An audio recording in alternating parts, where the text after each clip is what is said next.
Hello student, मैं Rakesh Chauhan Envira online school के digital platform पे आपका हार्दिक स्वागत करता हूं। और आज हम आगे पढ़ते हैं पार्ट सेकंड। पार्ट फर्स्ट में हमने पढ़ा था अध्याय का सामान्य परिचय, physical changes and chemical changes और उनके उदाहरण पढ़े थे। भौतिक परिवर्तन क्या होता है, रासायनिक परिवर्तन क्या होता है और उनसे संबंधित कुछ महत्वपूर्ण उदाहरणों को पढ़ा था। अध्याय हमारे छठा अध्याय और पार्ट है सेकंड, रासायनिक अभिक्रिया तथा उत्प्रेरक। इस पार्ट में हम पढ़ेंगे रासायनिक समीकरण और अभिक्रियाओं के बारे में सामान्य जानकारी। मैं बात करूं रासायनिक समीकरण की, तो अगर किसी भी अभिक्रिया में उनके प्रतीकों तथा अणुसूत्र द्वारा व्यक्त किया जाता है तो वह क्या कहलाती है, रासायनिक समीकरण। ध्यान देना कैसे, जैसे आपके पास है कोई मैग्नीशियम है, यानी मैग्नीशियम एक धातु है या मैग्नीशियम का तार है प्लस ऑक्सीजन, तो हमारे पास क्या बनेगा बच्चों, MgO, मैग्नीशियम ऑक्साइड। अगर यही ऐसे लिखा हुआ मिलता आपको मैग्नीशियम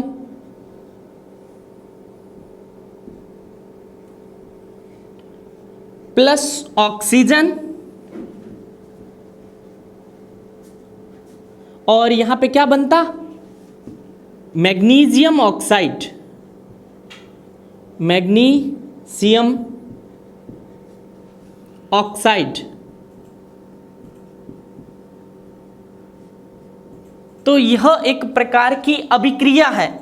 अगर मैं इस मैग्नीशियम के स्थान पे उसका प्रतीक यानी Mg रख दूं और ऑक्सीजन के स्थान पे उसका प्रतीक O रख दूं और मैग्नीशियम ऑक्साइड है उसके स्थान पे MgO रख दूं, तो वहां एक क्या प्राप्त हो जाएगी, इक्वेशन यानी समीकरण प्राप्त हो जाएगी, रासायनिक समीकरण। तो बात करें इसकी डेफिनेशन की कैसे निकलेगी, यानी किसी भी अभिक्रिया में उन परमाणु, उन अणुसूत्रों या प्रतीकों द्वारा व्यक्त करना, किसी भी पदार्थ, मैग्नीशियम एक पदार्थ है, उसको उसके अणुसूत्र या उसका प्रतीक क्या है उसके रूप में अगर आप उन्हें व्यक्त करोगे तो वह क्या कहलाएगी, केमिकल इक्वेशन यानी रासायनिक समीकरण।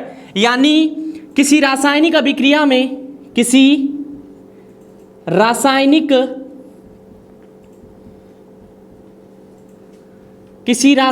अभिक्रिया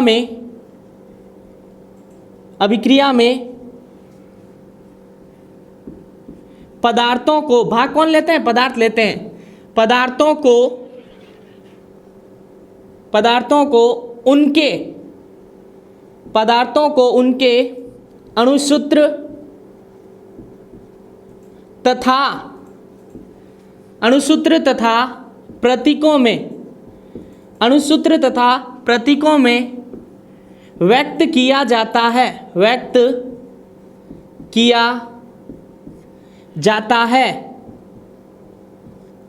है उसे रासायनिक समीकरण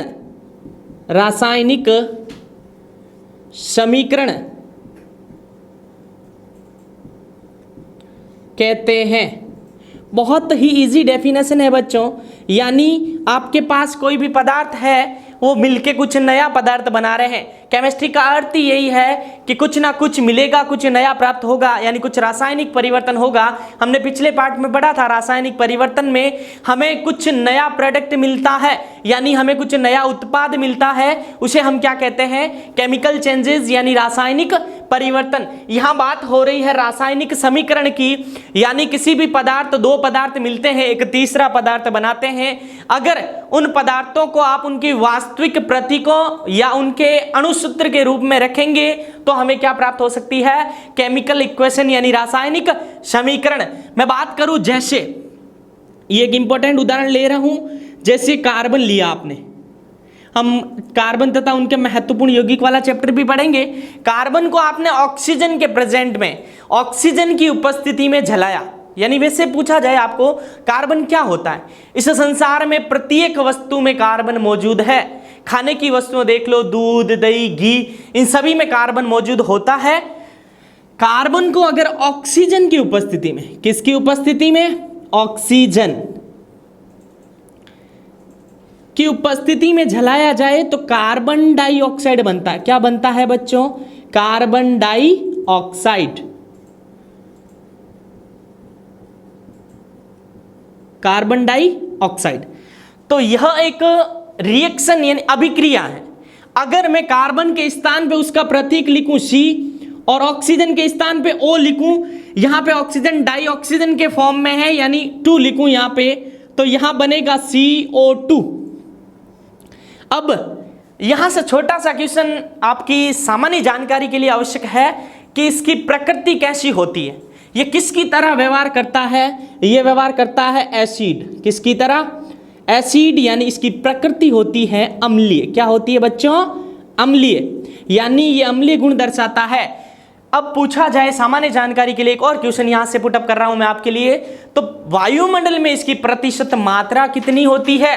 तो वायुमंडल में कार्बन डाइऑक्साइड पाया जाता है 0.03%। क्या पाया जाता है, 0.03% कार्बन डाइऑक्साइड कहां पाया जाता है, वायुमंडल में। यहां पे जो C+O2 CO2 यह एक रासायनिक परिवर्तन का उदाहरण है, क्योंकि यहां पे जो कार्बन डाइऑक्साइड गैस हमें प्राप्त हुई है उससे हम वापस ऑक्सीजन और कार्बन के रूप में प्राप्त नहीं कर सकते। अब मैं बात करूं इस अभिक्रिया में जो लेफ्ट हैंड साइड में आने वाले और राइट हैंड साइड में आने वाले को आप क्या बोलोगे। तो मैं बात कर रहा हूं केवल जो लेफ्ट हैंड साइड में आते हैं। कहां आते हैं, लेफ्ट हैंड साइड। जो बाईं ओर आते हैं, कहां आते हैं, बाईं ओर। तो बहुत ही शानदार बात बताने जा रहा हूं जो बेसिक से है, यानी जो बाईं ओर आते हैं वो कहलाते हैं रिएक्टेंट यानी अभिकारक। क्या कहलाते हैं, यहां पे कार्बन और ऑक्सीजन, यहां पे ये दोनों क्या कहलाएंगे, क्या कहलाएंगे, अभिकारक। क्या कहलाएंगे, अभिकारक। मैं बात करता हूं इसके एक और नाम की, अभिकारक बोल सकते हो, या ये पूरी क्या हो रही है, एक क्रिया हो रही है, तो इसमें भाग लेने वाले क्रिया कारक कहलाते हैं। क्या कहलाते हैं, या इन दोनों को आप बोल सकते हो क्रिया कारक, क्रिया कारक यानी रिएक्टेंट। जो अभिक्रिया या समीकरण के बाईं ओर होते हैं उन्हें आप क्या बोलोगे, अभिकारक, क्रियाकारक। जो ये तीर होती है उसे गिव्स या आप तीर बोल सकते हो, और इसके आगे यानी जब 2 या 2 से अधिक अभिकारक मिलकर एक उत्पाद बनाते हैं, या एक से अधिक उत्पाद भी बनाएंगे, हम आगे पढ़ेंगे। जो एक से अधिक उत्पाद बनाते हैं उसे कौन सी अभिक्रिया कहते हैं, और जो 2 उत्पाद बनाते हैं उसे कौन सी अभिक्रिया कहते हैं, जो केवल एकल उत्पाद बनाते हैं उसे कौन सी अभिक्रिया कहते हैं। तो यहां पे जो ये राइट हैंड साइड में आता है, कौन सी साइड में, राइट हैंड साइड, उसे आप क्या बोलोगे, उत्पाद। क्या बोलोगे, उत्पाद, या इसे बोला जा सकता है क्रियाफल। क्या कह सकते हैं, क्रियाफल। क्या कहा जा सकता है बच्चों, क्रियाफल। अब देखो इसका नाम ऐसे रटना नहीं है, क्रियाफल यानी कुछ ना कुछ पदार्थ अभिक्रिया करते हैं उसे क्रियाकारक, क्रिया करने वाले पदार्थ को क्रियाकारक कहते हैं। और ये हमेशा लेफ्ट हैंड साइड में आते हैं, और जो राइट हैंड साइड में आते हैं जब क्रिया करेंगे कुछ ना कुछ प्रोडक्ट मिलेगा। व्हेन रिएक्टेंट, जब अभिकारक क्रिया करते हैं तो क्या बनेगा, उत्पाद बनेगा, या बोला जा सकता है क्रियाफल। तो यहां अगर एक एग्जाम्पल के माध्यम से आपको पूछूं मैं, यहां पे आपके पास है H2 यानी हाइड्रोजन गैस, और यहाँ पे O, तो यहाँ क्या बनेगा बच्चों, H2O। तो ये वाले क्या कहलाएंगे, यहाँ पे क्रियाकारक। क्या कहलाएंगे, क्रियाकारक। और यहाँ पे ये क्या कहलाएंगे, उत्पाद। क्या कहलाएंगे, उत्पाद। और ये क्या कहलाएंगे, क्रियाकारक।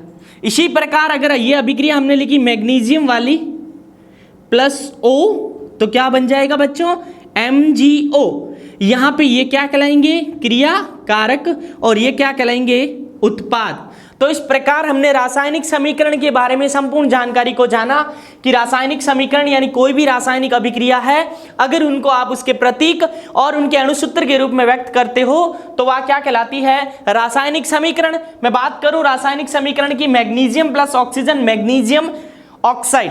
अगर इसको इसके प्रतीक में रख दूं Mg+O gives us MgO, यह एक प्रकार की रासायनिक समीकरण है। अब हम पढ़ेंगे रासायनिक अभिक्रियाओं के प्रकार, यानी जब अभिकारक मिलेंगे उत्पाद बनेगा, कितना उत्पाद बना, कितनी मात्रा में बना, किसकी उपस्थिति में बना, इन सब के बारे में जानकारी लेंगे। तो अब हम पढ़ेंगे रासायनिक अभिक्रियाओं के प्रकार, टाइप्स ऑफ केमिकल रिएक्शन, रासायनिक अभिक्रियाओं के प्रकार। ये तो सामान्य जानकारी थी कि जो लेफ्ट हैंड साइड में आते हैं आप उन्हें क्या बोलोगे, रिएक्टेंट, और जो राइट हैंड साइड में आते हैं उन्हें आप बोलोगे प्रोडक्ट। यानी जब क्रियाकारक या अभिकारक क्रिया करते हैं तो क्रियाफल या क्या बनता है, उत्पाद बनता है। क्या बनता है, उत्पाद। अब मैं बात कर रहा हूं अभिक्रियाओं के प्रकार, यह भी इंपॉर्टेंट टॉपिक है, अभिक्रियाओं के प्रकार।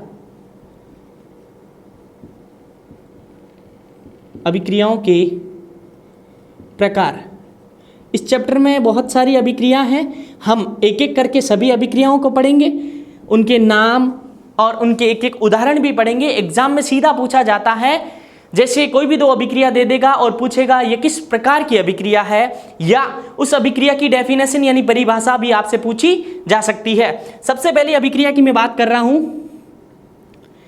आपके बुक में लिखा हुआ मिलेगा संयुग्मन, या आप इसे एक, मैं जो दो नाम बता रहा हूं वो भी आपको याद रखने हैं। संयोजन, क्या याद रखना है, एक तो साथ में संयोजन, और एक नाम आपको याद रखना है, वेरी इंपॉर्टेंट है, योगात्मक।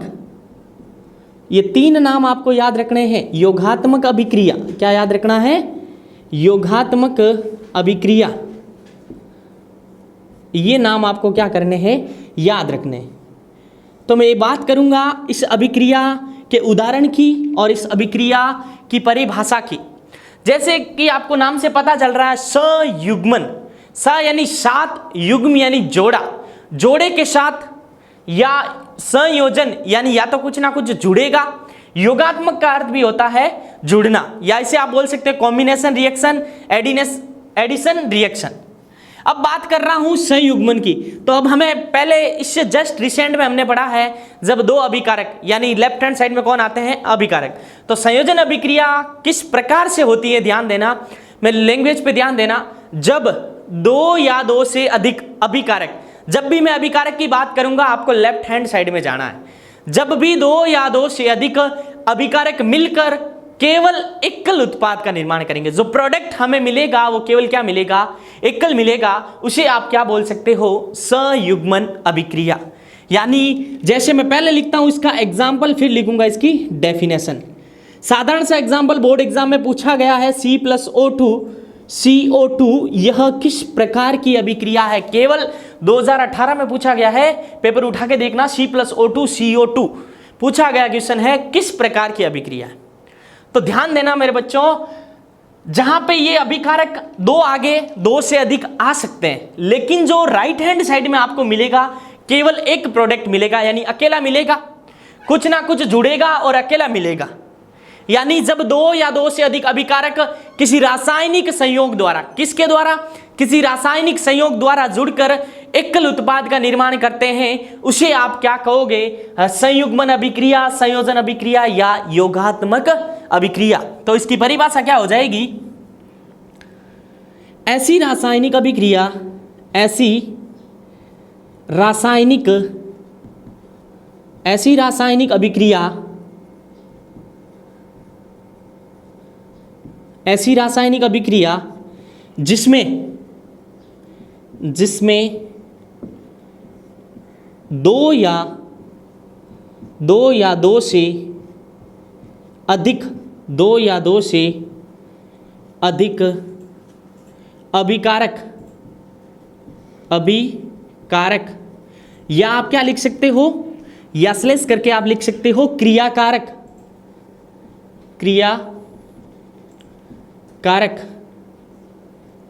किसी रासायनिक संयोग द्वारा, किसी रासायनिक संयोग द्वारा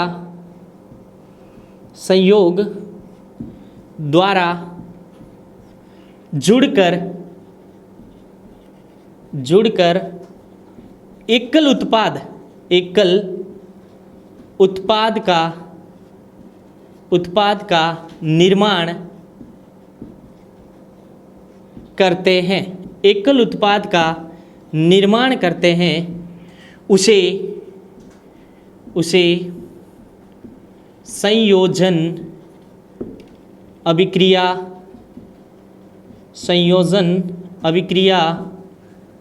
कहते हैं।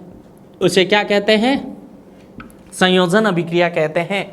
यानी एक ऐसी रासायनिक अभिक्रिया, फिर से ध्यान से सुनिएगा मेरे शेरों, एक ऐसी रासायनिक अभिक्रिया जिसमें दो अभिकारक मिलकर केवल एक उत्पाद बनाते हैं, उसे आप क्या कहोगे? संयुग्मन या संयोजन या योगात्मक। साफ जाहिर हो रहा है, दो पदार्थ जुड़ रहे हैं, केवल एक। पहचान क्या होगी? जहां पे ये राइट हैंड साइड है वहां आपको केवल एक पदार्थ मिलेगा। जैसे एक और उदाहरण ले लेते हैं, साधारण से उदाहरण लेते हैं जो दैनिक जीवन में दैनिक विज्ञान में यूज होते हैं, वही लेते हैं। जैसे MgO, ये एक प्रकार की क्या है? संयोजन अभिक्रिया। क्यों है? लेफ्ट हैंड साइड में एक या अधिक, एक या एक से अधिक या दो से अधिक जुड़ेंगे, बना कितना? केवल एक बना। जैसे एक अभिक्रिया और ले रहा हूं, CaO, Ca+O, CaO। यहां देखा जाए लेफ्ट हैंड साइड में दो अभिकारक है, इससे अधिक हो सकते हैं जुड़कर, जो राइट हैंड साइड आपको दिखेगी, यानी उत्पाद हमेशा एकल होगा। यह है एक इसकी पहचान, उत्पाद होगा एकल और अभिकारक दो या दो से अधिक हो सकते हैं और रिजल्ट मिलेगा एकल। जैसे एक और उदाहरण लेता हूं, Cu+O, तो क्या बनेगा? CuO। ये हो गए इसके एग्जाम्पल।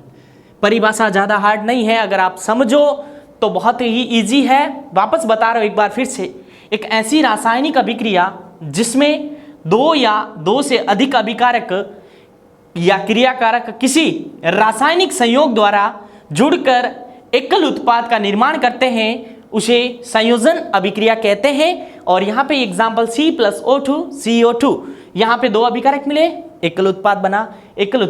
इसमें बहुत सारे परमाणु हो सकते हैं, लेकिन ये खुद क्या लाएगा? क्या? अकेला है। जैसे मैं सबके नाम लिख देता हूं यहाँ पे, मैग्नीशियम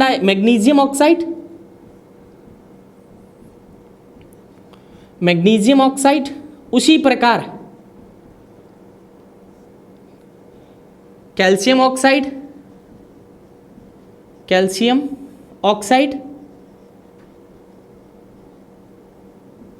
और उसी प्रकार कॉपर ऑक्साइड।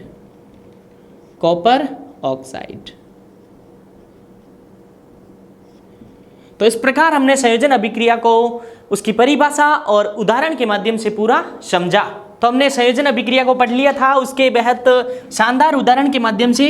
अब अभिक्रियाओं का दूसरा प्रकार पढ़ने जा रहे हैं। इसके कोई प्रकार फिक्स नहीं है, रासायनिक अभिक्रिया अनेक प्रकार की हो सकती है, लेकिन जो हमारे NCERT बुक में है हम उन्हीं को पढ़ रहे हैं हिंदी मीडियम वालों के लिए।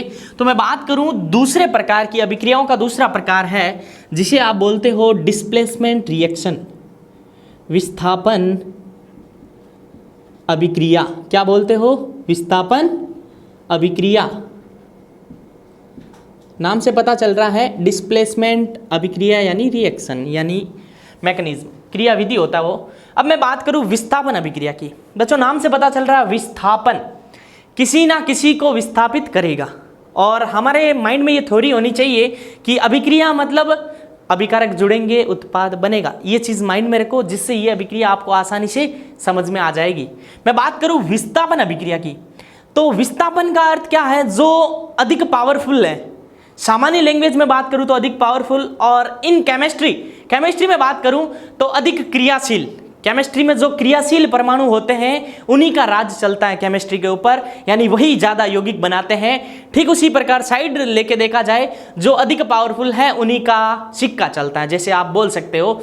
तो मैं बात करूं विस्थापन अभिक्रिया की, तो एक ऐसी रासायनिक अभिक्रिया या इस प्रकार की रासायनिक अभिक्रिया में जो अधिक क्रियाशील परमाणु होगा, किसी परमाणु या परमाणु के समूह में से उसे विस्थापित करेगा जो उससे कम क्रियाशील है। जो उससे क्या है? कम क्रियाशील, यानी अधिक क्रियाशील परमाणु कम क्रियाशील द्वारा विस्थापित हो जाएगा, या कम क्रियाशील परमाणु अधिक क्रियाशील परमाणु के द्वारा विस्थापित हो जाता है, उसे कहते हैं विस्थापन अभिक्रिया। यानी इस प्रकार की, मैं पूरी परिभाषा लिख रहा हूं, फिर समझेंगे एग्जाम्पल। इस प्रकार की अभिक्रिया में अधिक क्रियाशील परमाणु या समूह, अधिक क्रियाशील परमाणु या परमाणु समूह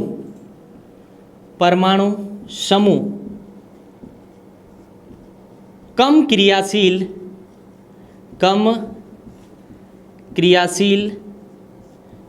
परमाणु या परमाणु समूह को विस्थापित कर देता है, विस्थापित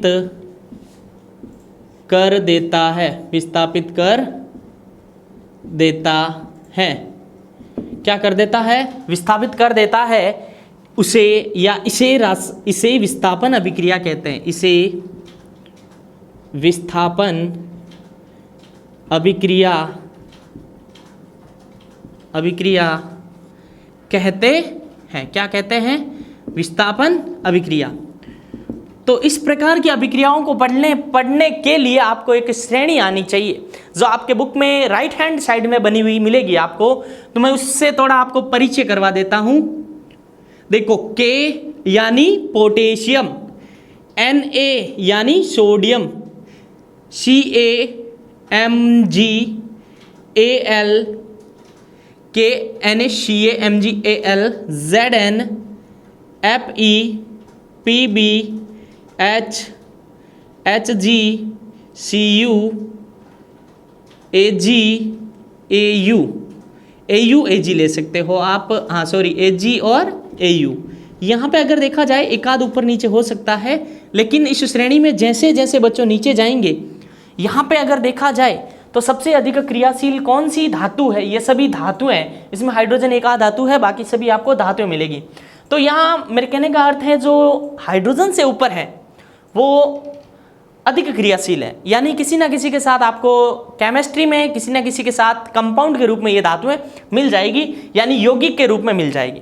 क्रियाशीलता का अर्थ यह है कि ये आसानी से यौगिक बनाती है, और अधिक क्रियाशील होने के कारण आपने सुना होगा सोडियम तथा पोटेशियम जैसी धातुओं को मिट्टी के तेल में यानी केरोसिन में रखा जाता है। 9th क्लास या 8th क्लास में पढ़ के आए होंगे आप। तो यहाँ पे जो ये पोटेशियम है अधिक क्रियाशील है। अब मैं इस श्रेणी के माध्यम से ये समझाने की कोशिश करूंगा आपको कि विस्थापन अभिक्रिया में ये कैसे काम आएगी श्रेणी। तो यहाँ मेरे कहने का अर्थ है, जैसे ये मैग्नीशियम को आपने लिया और आपने लिया आयरन को, ये किसी अपने अन्य परमाणु के साथ जुड़े हुए मिलेंगे।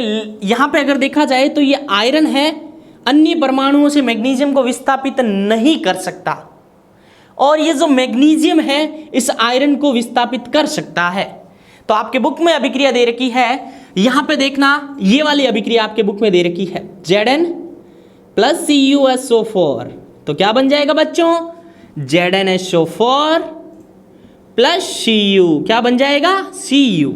अब देखना, इसमें ध्यान देने वाली योग्य बात है, परिभाषा क्या कह रही है? इस प्रकार की अभिक्रिया में अधिक क्रियाशील परमाणु यानी अधिक क्रियाशील परमाणु Zn या परमाणु समूह कम क्रियाशील परमाणु या उसके समूह, यहाँ पे ये कम क्रियाशील परमाणु या उसका समूह आपको मिल रहा है, उसमें से कम क्रियाशील को क्या कर देगा? विस्थापित कर देगा। यानी इस श्रेणी में जाके जांच कीजिए, Zn ऊपर है किससे? कॉपर से। तो Zn चाहता है इस कॉपर को विस्थापित कर सकता है। Zn क्या कर सकता है? विस्थापित कर सकता है, जबकि ये कॉपर इस Zn को विस्थापित नहीं कर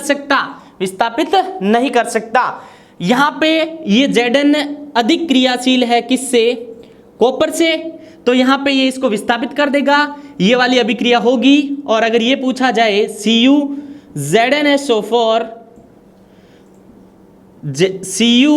CuSO4 प्लस Zn, ये अभिक्रिया नहीं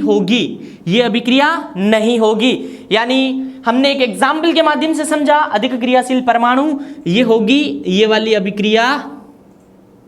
यहाँ पे जो कॉपर है कम क्रियाशील है किससे? Zn से, तो ये इसको विस्थापित नहीं कर सकता। तो इस प्रकार आज की क्लास में हमने रासायनिक समीकरण के बारे में सामान्य जानकारी जानी। फिर हमने रासायनिक अभिक्रियाओं के प्रकार वाला टॉपिक स्टार्ट किया है, जिसमें हमने 2 प्रकार की अभिक्रियाओं को पढ़ लिया है। पहला हमने पढ़ा था कॉम्बिनेशन रिएक्शन यानी संयोजन, संयुग्मन या योगात्मक अभिक्रिया। बेहद ही शानदार उदाहरण के माध्यम से समझा था। कार्बन ऑक्सीजन की उपस्थिति में CO2 बनाती है, वो वाला एग्जाम्पल मैंने याद रखना आपको। फिर हमने पढ़ा था विस्थापन अभिक्रिया यानी डिस्प्लेसमेंट रिएक्शन, एक ऐसी अभिक्रिया जिसमें अधिक क्रियाशील परमाणु कम क्रियाशील परमाणु को उसके स्थान से विस्थापित कर देता है। यह सक्रियता श्रेणी के आधार पर देखा जाए, यहाँ 1-2 ऊपर नीचे हो सकता है, लेकिन आपके बुक में दे रखी है, उसी के आधार पर मैंने इस रिएक्शन को समझाया। एग्जाम में पूछा जाता है ये अभिक्रिया संभव है जबकि ये संभव नहीं है, तो आपको एक रीजन ये लिखना, दूसरा ये, फिर अभिक्रिया लिखनी है और बताना है ये अभिक्रिया संभव नहीं है क्योंकि कॉपर कम क्रियाशील है किससे, जिंक से, अतः कॉपर जिंक सल्फेट के विलयन में से जिंक को विस्थापित नहीं कर सकता। सक्रियता श्रेणी के आधार पर देखा जाए तो Zn अधिक क्रियाशील है किससे, कॉपर से, और हम जानते हैं अधिक क्रियाशील परमाणु कम को विस्थापित करता है, कम वाला अधिक को विस्थापित नहीं करता। तो इस प्रकार आप हमारे एनवीरा ऑनलाइन स्कूल पे नए हैं तो चैनल को सब्सक्राइब कीजिए। मिलते हैं अगले पार्ट में, धन्यवाद।